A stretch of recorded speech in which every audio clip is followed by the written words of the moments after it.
Egész mostanáig olyan adatbázisokkal foglalkoztunk, hogy egyetlen egy tábla volt, vagy legalábbis mi egyetlen egy táblával dolgoztunk, abból kérdeztünk le adatokat különböző módokon, de egy rendes adatbázisban sokkal több tábla is lehet, egy nagyobb adatbázisban akár több száz, úgyhogy nézzük meg, hogy hogyan lehet több táblával dolgozni egyszerre. Ebben az adatbázisunkban is több tábla volt eddig is, például volt benne egy vásárlótábla, ami az autók vásárlóit hivatott tárolni, mondjuk, tegyük fel. Ebben az mindössze 2 oszlop van.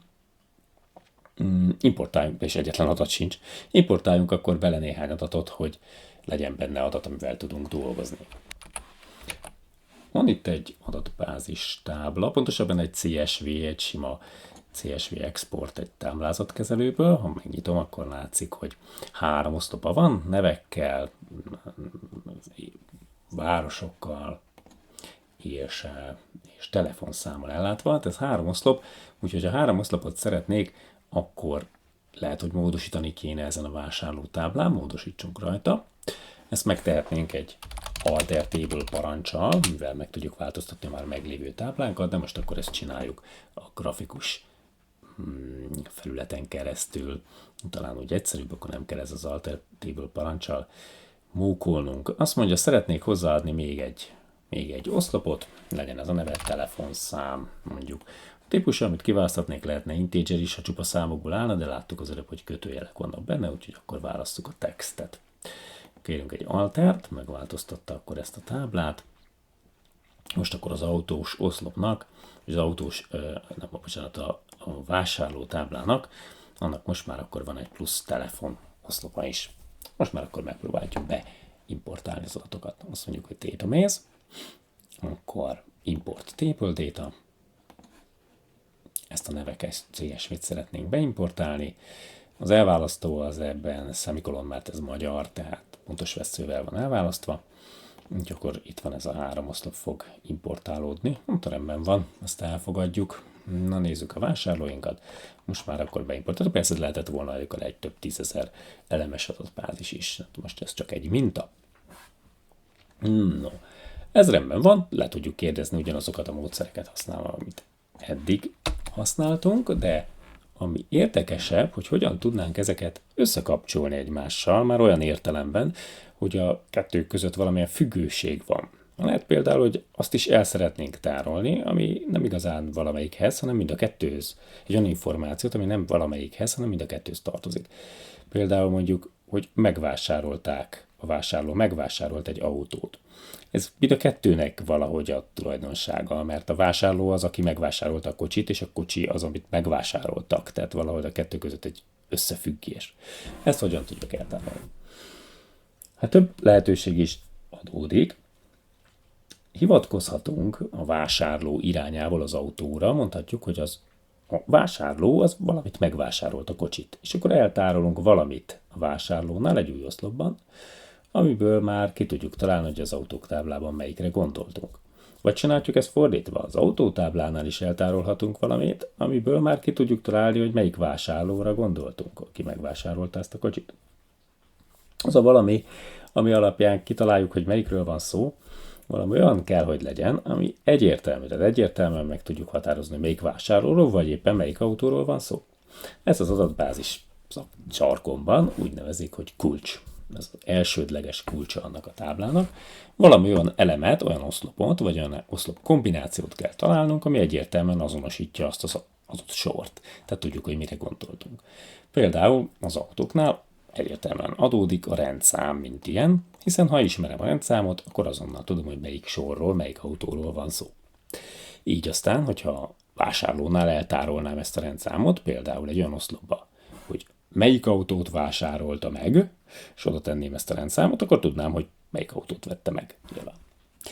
A vásárló esetében egy kicsit érdekesebb a kérdés, hiszen a név az mondjuk nem olyan túl jó választás, kulcs szempontjából, mert lehet, hogy ugyanaz a nevű éppenséggel, a cím az pláne nem jó, főleg, hogyha csak a várost írom oda, mint én most az előbb. A telefonszám már sokkal jobb, az egy teljesen jó választás lenne kulcsnak, hiszen az valószínűleg különböző, illetve hát, hogyha ezt kijelöljük kulcsnak, azt mondjuk, hogy a kulcs, akkor muszáj is, hogy különböző legyen. Mi van akkor, ha nem találunk ilyet? Az ilyenfajta kulcsot, amit találunk az adatbázisban, csak úgy hívjuk, hogy természetes kulcs, azaz természetesen adódik, hogy azt tudjuk kulcsnak választani. Ha nem találunk egyetlen ilyen oszlopot, választhatunk több oszlopot is. Tehát nem lenne mondjuk telefonszám, akkor választhatnánk emberünknek kulcsként, mondjuk például a nevét és a születési dátumát, ha lenne olyan, mondjuk az anyja nevét. Ezt is szokták kérni tőlünk, hogyha azonosítani akarnak bennünket. Az ilyen kulcsot, ha több oszlopot választunk kulcsnak, mondjuk 2 vagy 3, azt úgy hívják, hogy összetett kulcs, vagy composite key, hiszen akkor több oszlop egyszerre azonosítja az adott sort, az adott elemet az adott táblában. Ha ilyet se találunk, vagy nem akarunk ilyet csinálni, nem akarunk kompozit kulcsot csinálni, akkor csináltunk művi kulcsot, vagyis mi magunk bevezetünk egy új oszlopot, amit aztán kulcsnak kijelölünk. Például bevezethetnénk ide egy plusz oszlopot az elejére, és azt mondanánk, hogy sorszám, vásárlósorszám, vagy vásárlószám, vásárló ID, és akkor beírkálunk oda számokat, vagy amit éppen szeretnénk. A lényeg az, hogy legyen valami, ami alapján egyértelműen azonosítani tudjuk a sorokat. Tegyük föl, hogy mondjuk itt például a rendszámot találtuk, vagy a telefonszámot találtuk megfelelőnek erre a célra, az autóknál pedig a rendszámot találtuk erre megfelelőnek.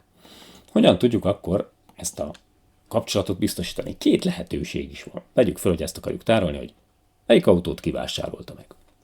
Az egyik lehetőségünk ez, hogy az autónál akkor csinálunk egy új oszlopot, valahol, a végén mondjuk, elnevezzük úgy, hogy vásárló telefonszáma, és a vásárló telefonszám oszlopba belerakjuk annak az embernek a kulcsát, vagy a telefonszámát, aki megvette azt az autót. Így aztán, hogyha valamelyik autónak ennek a oszlopában megnézzük, hogy milyen telefonszám van, akkor tudjuk, hogy ki vette meg. Illetve az összes adatát is ki tudjuk keresni, mondjuk egy select utasítással. A másik lehetőségünk az lenne, hogy a vásárló táblában csinálunk hasonlót, tehát itt hozunk létre egy új oszlopot, és ebbe az oszlopban mondjuk elnevezzük úgy, hogy vásárolt autó rendszáma, és ebbe az oszlopba beletesszük azt a rendszámot, amit megvett emberünk. Szóval melyik jó megoldás, melyik nem, azt dönti el, hogy mi hogyan képzeljük az adatstruktúránkat, hol lehet többszörös ez a kapcsolat. Vagyis megvehet-e egy vásárló több autót? Vagy megvehetnek-e egy autót többen? Ez dönti el, hogy melyik jó megoldás, melyik nem. Ha feltételezzük, hogy egy vásárló több autót is megvehet, akkor nem igazán jó megoldás ide fölvenni egy pluszoszlopot, mert ha fölveszek ide egy pluszoszlopot olyan néven, hogy megvásárolt autó rendszáma, akkor ebbe a mezőbe több rendszámot is bele kell írnom, hiszen több autót vett meg. Akkor azt legfeljebb vesszővel elválasztva valahogy így tudnám beírni, vagy több oszlopot kéne fölvennem, de hát akkor meg ugye ahány oszlopot fölvesztem, csak annyi autót tudna venni a szerencsétlen. Márpedig lehet, hogy mondjuk 10 vesz a nagy kereskedő, ki tudja. Úgyhogy legfeljebb vesszővel fölsorolva tudnám beírni, na ilyet nem csinálunk semmiképpen, az nagyon rossz. Igazából már az se nyerő, hogy ezt a nevet így egyetlen egy oszlopba belesűrítettük, és nem 2-be, vagy keresztnév, vezetéknév, de olyat, hogy vesszővel elválasztva fölsorolunk dolgokat egy oszlopon belül, az semmiképpen nem javasolt, mert akkor abban már nem tud keresni az adatbáziskezelő normálisan. Úgyhogy ezt felejtsük el. Ez a megoldás tehát nem jó. Amennyiben feltételezzük, hogy egy vásárló több autót is vehet, akkor ezt nem tudjuk csinálni. Az autónál, ha fölveszünk egy oszlopot, és odaírjuk, hogy vásárló telefonszáma, az már működőképes lehet, hiszen feltételezhetjük, ennek az a kritériuma, hogy akkor azt mondjuk, hogy egy autót nem vásárolhat több ember meg, mert a több ember megvásárolja, akkor több telefonszámot kell beírnunk ebbe az oszlopba, ami megint csak nem jó. De tegyük fel, hogy nem adunk el egy autót több embernek, mert még a végén beperelnek, úgyhogy akkor ezt el tudjuk fogadni. Csináljunk akkor ide egy új oszlopot. Azt mondjuk neki, hogy az autó táblában megváltoztatjuk, és akkor készítünk ide egy plusz oszlopot. Azt mondja, hogy ez lesz a neve. Vétel, mint vásárló telefonszáma, ez lesz neki a neve. Csak ennek helyen sokat gépelni. Szöveges mezőről van szó, hiszen a másikban is szöveges volt, a telefonszámban ilyen mínuszjelek voltak. Úgyhogy akkor mondjuk neki, hogy alter, megváltoztatjuk ezt a táblát. Na, úgy látom, nem volt hajlandó megváltoztatni, akkor ezt eldobjuk. Ezt a köztes táblát, ami ide barkácsolt nekünk, nem tudom minek.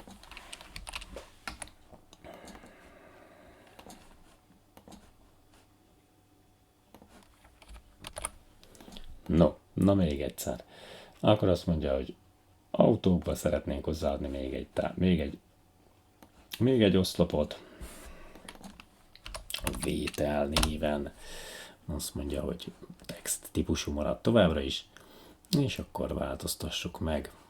Na jól van, most már sikeresen megváltoztatta, akkor most már az autóban van egy plusz oszlopunk, ez a vétel, mindenhol 0, ez a 0 érték, ugye emlékszünk, azt jelenti, hogy ismeretlen, vagyis üres, vagy ismeretlen. Ide kellene berakni annak az embernek a telefonszámát, aki megvásárolta, töltsük akkor ezt föl, keressünk egy vásárlót, mondjuk Nagy Sándort, kivesszük a telefonszámát, és akkor beletesszük ide az autóba, megvesszük mondjuk ezt a gépjárművet, aztán vásároljuk meg mondjuk még ezt a gépjárművet. Jó, még mondjuk ezt 3-at megvásárolt ez az ember, várszunk akkor egy másik vásárlót, az meg mondjuk, még nem kommitáltuk el ezt a tranzakciót, hát akkor kommitáljuk el az autók táblába, megvásárolták őket. És akkor keresünk egy másik vásárlót, az is vásároljon néhányat. Azt mondja, hogy autók tábla, megvette ez az ember ezt,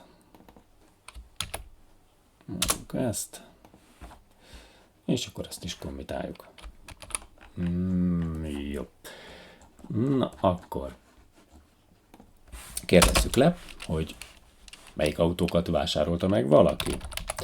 Szeretném megkérdezni, lekérdezni azt, hogy melyik autókat vették már meg, amiknél nincsen 0 érték a vétel oszlopban, akkor ezt egy egyszerű lekérdezéssel meg tudom tenni, úgy select csillagform autók, mindent lekérdezünk autók táblából, ahol ez a vétel, ez nem 0. Most itt nem nagyon érdemes az egyenlőséggel próbálkozni, és a 0 az olyan szempontból speciális érték, ugye azt jelenti, hogy ismeretlen, bármilyen operátorral vizsgáljuk is, bármilyen logikai operátorral, akkor annak az értéke ismeretlen lesz, aminek viszont a logikai értéke az hamis. Ezért, hogyha én azt is írom ide, hogy vétel egyenlő nullal, vagy egyenlő nullal, annak az eredménye mindig null lesz, mert ismeretlennel hasonlítom össze, ugye nem lehet tudni, hogy egy ismeretlen összehasonlítva igaz-e valami, vagy nem, mert nem tudjuk, hogy mi az az érték. Úgyhogy bármilyen műveletet végzünk vele, többek közt az egyenlőségjelet, és az eredmény 0 lesz, ami hamis, tehát nem kapunk soha eredményt, ezért aztán erre van egy helyes, direkt erre való operátor, ez az is, ami azt mondja, hogy a vétel az 0-e. 0 van-e ott benne. Hát akkor használjuk ezt. Ebben az esetben akkor megtaláljuk az összes olyan mezőt, ami 0, de mi nem azt szeretnénk, hanem azt, ami nem az, úgyhogy akkor azt mondjuk neki, hogy ez not null, vagyis nem null, vagy az egészet is tagadhatnánk, azt is mondhatnánk neki, hogy not vétel is null. Az is jó lenne. Jó, hát akkor megtaláltuk, hogy miket vásároltak meg. Ezeket a járműveket vásárolták meg eddig, miket beírkáltunk persze az előbb. Nézzük akkor, hogy kik ezek, mi a nevük például, azt itt most nem látjuk. De ki tudjuk keresni, hiszen hogyha most ezt becopy-paste-elnénk mondjuk egy selectbe, és kikeresnénk ezt az embert, akkor megkapnánk a nevét, meg tudnánk keresni a nevét egy select parancsal. Csak hát ezt nem szeretnénk ilyen macerásan. Egyszerre szeretnénk, hogy itt lássuk. Hogyan tudjuk ezt megcsinálni? Úgy, hogy egyszerre több táblából kérdezünk le adatot. Azt mondjuk, hogy lekérünk mindent az autók táblából, és a vásárló táblából egyszerre. Felsorolom őket vesszővel. Ez esetben a két táblának a keresztszorzatát fogom eredményül kapni, vagyis minden sor az egyik táblából és a másik táblából hozzá lesz rendelve. Ha látjuk, a keresztszorzatnak az eredménye, az összes elem az egyik táblából, az összes oszlop, és az összes oszlop a másik táblából, mégpedig olyan formában, hogy minden autóhoz, itt például az első, ez a Skoda Super B-hez, az összes vásárló hozzá van rendelve. Aztán a következő autóhoz megint az összes vásárló, vagy összes ember hozzá van rendelve. Nem biztos ugye, hogy ő a vásárló, és itt szintén megint csak. Nekünk ezek az összes kombináció, ez igazából nem kell, minket azok a sorok érdekelnek itt, ahol tényleg az ember megvásárolta a kocsit. Például ezt az autót, ezt ugye nem vette meg senki, mert végig null van, ugye mindegyik eleménél, de ezt az autót, ezt megvásárolta valaki, láthatjuk itt a vétel oszlopban. Miket az az ember érdekel ezek közül, akinek a telefonszáma ide be van írva. Ugye ez ugyanaz a telefonszám mindegyiknél, hiszen ez ugyanaz az autó minden esetben, úgyhogy meg kéne keresni ebben a táblázatban itt jobb oldalt, hogy melyik telefonszámról van itt szó. Azt mondja, hogy az itten éppenséggel az pont ő, ez az ember, tehát ez a Nagy Sándor vásárolta meg ezt a DIG 998-ot. Ezt onnan tudjuk, hogy ez a mező és ez a mező az ugyanazt az adatot tartalmazza. Tehát nincs más dolgunk igazából, mint hogy ebből a sok sorból ki kell szűrnünk azokat, ahol ez a két cellaérték azonos. Úgyhogy csak ennyit kell tennünk, azt mondjuk, hogy ahol ez a vétel cella, ez pont ugyanaz, mint a tel. Tehát a vásárló telefon az ugyanaz, mint a telefon. Nézzük akkor meg, mit kapunk eredményül. Na még egyszer azt mondja, hogy végrehajtjuk.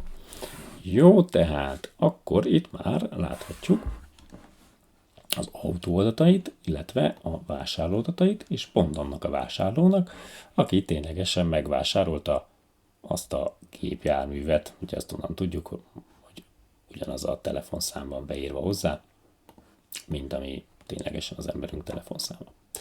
Na hát így kapcsoljuk össze a táblákat. Lényegében ezt a kulcs segítségével tettük meg, ezért azt a mezőt, amelyik a másik táblának a kulcsát tartalmazza, jelen esetben ennek az autótáblának a vétel oszlopát, amiben tulajdonképpen egy másik tábla kulcsát tároltuk el, és ezzel hivatkozunk rá, azt úgy hívják, hogy külső kulcs, vagy idegen kulcs.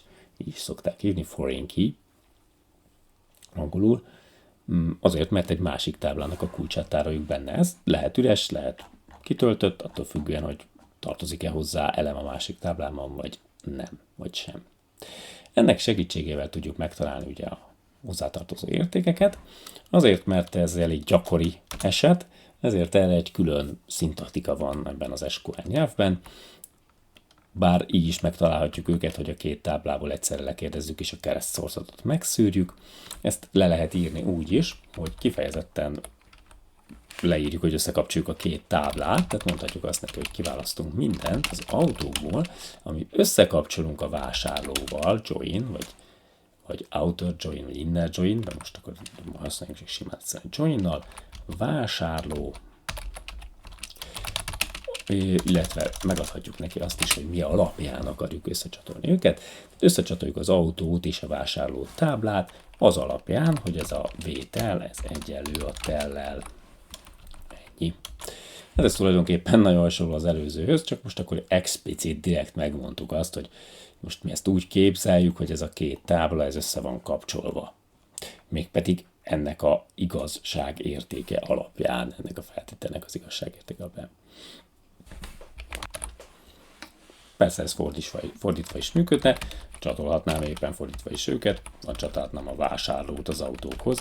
Teljesen mindegy, hiszen ez egy szimmetrikus kapcsolat ilyen értelemben. Vásárló, hozzá kapcsoljuk az autókhoz. Autókhoz ugyanennek alapján, és akkor így lekérdezzük mármint, hogy ezt itt azért lehet, hogy úgy kéne írni. Jó, vásárlók, meg autók, tehát akkor most ugyanazt kaptuk megint, teljesen ugyanaz, de lehetséges, hogy mondjuk, nyilván felmerült a kérdés, hogy mi értelme van annak, hogy ezt a joint használtuk, meg az előbb ezzel a where-rel is simán le tudtuk őket szűrni. Van olyan eset, lehetséges olyan eset, amikor van értelme ennek, hogy ezzel a joinnal csináljuk. Abban az esetben, hogyha valamelyik táblából minden elemre szükségünk van. Ugyanis így most ebből a keresztszorzatból kiszűrtük azokat, ahol a kapcsolat fennáll. És a többit azt nem látjuk. De előfordulhat, hogy mindent akarunk látni, azt is, ahol a kapcsolat nem áll fönn, esetleg. De azokat, ahol a kapcsolat invalid, tehát semmi közük egymáshoz, azokat nem akarjuk a keresztszorzatból. Mondjuk mondok egy példát, tegyük fel, hogy szeretnénk látni, hogy még vásárló milyen autót vásárolt meg, de azokat az vásárlókat is akarjuk látni, akik nem vásároltak esetleg. Hiszen most őket nem látjuk. Ugye Nagy Sándor ott van többször is, mert 3 autót is vett, Sáros Sándor is ott van. De a többiek, akik nem vásároltak autót, azok ebből a lekérdezésből most hiányoznak. Ha őket is szeretném látni, akkor ezt a joint, ezt át kéne írni left vagy right joinra. Ez annyit tesz, hogy a bal vagy a jobb oldali tábla az minden eleme szerepeljen. Tehát most például azt mondtuk, hogy a vásárló azon a bal oldalon, a bal oldali tábla, a vásárló táblával minden elem szerepel, minden sor.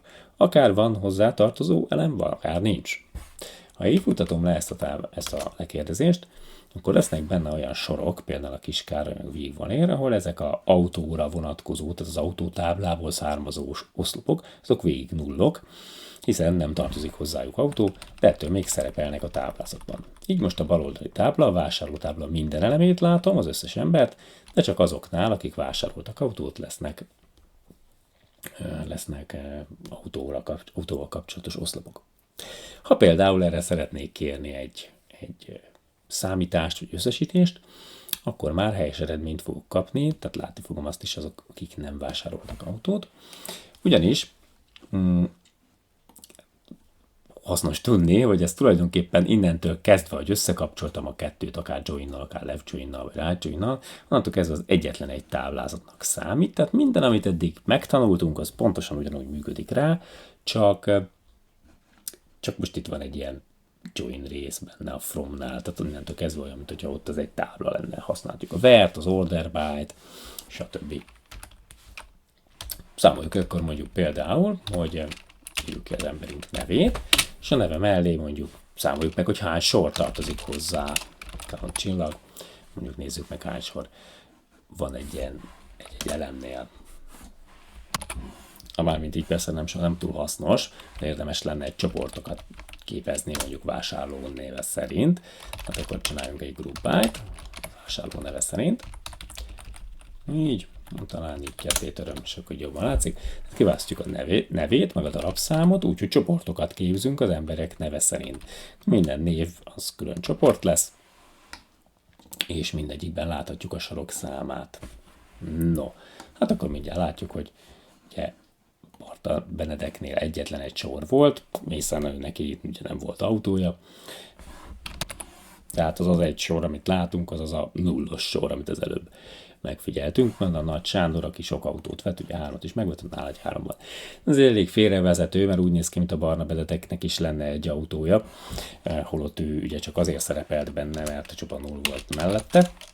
Úgyhogy akkor inkább ne a sorokat számoljuk meg, hanem mondjuk az autók rendszámát, az autók kulcsát. Nézzük meg, hogy hány rendszám van egyes embereknél. Ha így megnézzük, akkor már sokkal értelmesebb adatot kapunk, hiszen akkor Barta Benedeknél a rendszámok száma az 0 volt, mert ugye nála csak 0 értékű sor volt, a 0 az meg ugye nem szám, tehát az 0 darab. Kis Károlynál, Kós Károlynál is hasonlóképpen, Nagy Sándornál pedig 3 darab rendszám volt. Nála ugye az eredeti lekérdezést, ha megtekintjük, akkor talán emlékszünk rá, mert a szegényt kitöröltem. Visszacsinálom. Emlékszünk rá, hogy ott akkor pont ennyi volt. Azt mondja, hogy név, meg mondjuk az autónak a rendszámát, még lesz a rendszámát ideírni. Így név. Pontos vesző hiányzik a végéről. Így. Jó, tehát akkor itt látjuk az eredeti táblában, hogy Barta Benedeknél például ugye 0 van, nem talált semmit sem. Így. Itt pedig ugye végig nullok vannak, itt pedig ugye 3 autórendszáma is szerepel Nagy Sándornál. No, azért kapott ő 3-at ebben a másik lekérdezésben. Kis Károlynál meg egy rendszám sincs, csak egy 0. Jó. Kérdezzünk le akkor valamit, mondjuk például szeretnénk megtudni, hogy olyan autó van-e az adatbázisban, ami mondjuk piros színű, és egy nagy nevű ember vásárolta meg. Hát akkor ugye azt mondom neki, hogy select, kérek minden adatot az autók táblából, ahol a szín piros. Ez eddig rendben van, ilyet már csináltunk sokszor, csak hát nekünk azt is kéne tudni, hogy egy nagy nevű ember vásárolta meg. Úgyhogy akkor mondhatjuk, hogy és az is igaz, hogy a neve az emberünknek, az tegyük föl, hogy mondjuk like-kal akarunk rászűrni, az nagy. Igen ám, csak hogy ilyen oszlop vagy név, ilyen nincsen az autós táblánkban önmagában, ez egy másik táblában van, a vásárló táblában, legalábbis remélem, hogy így hívják ezt az oszlopot, de mindjárt megnézzük, így van, névnek hívják, tehát ez csak ebben a másik táblázatban van meg, úgyhogy így önmagában nem találjuk meg. Tehát akkor, akárcsak az előbb, hozzá csatoljuk ehhez az autótáblához a másikat, az alapján, hogy a rendszámban pont a telefonszámban pont ugyanaz az adat van, tehát hozzácsatoljuk a táblát, a vásárlótáblát, az alapján, hogy ez a vétel, ez ugyanaz, mint a tel. Tehát a vásárló telefonszámlában pont ugyanaz az érték van írva. Most így már akkor egyesült a két tábla, az összes oszlopot tudjuk használni, rászűrhetünk arra, hogy a piros a szín, és a név pedig ez a nagy lenne. Na hát úgy néz ki, hogy nincsen ilyen. Keresünk akkor mondjuk feketét. Megnézzük, hát a fekete van. Feketét vett ez az ember. Na, nézzük meg, feketét vett. Egy Skoda Fábiát vásárolt, fekete Fábiát, Nagy Nándor nevű úriember. Na, hát valahogy így kell elképzelni a kapcsolatokat.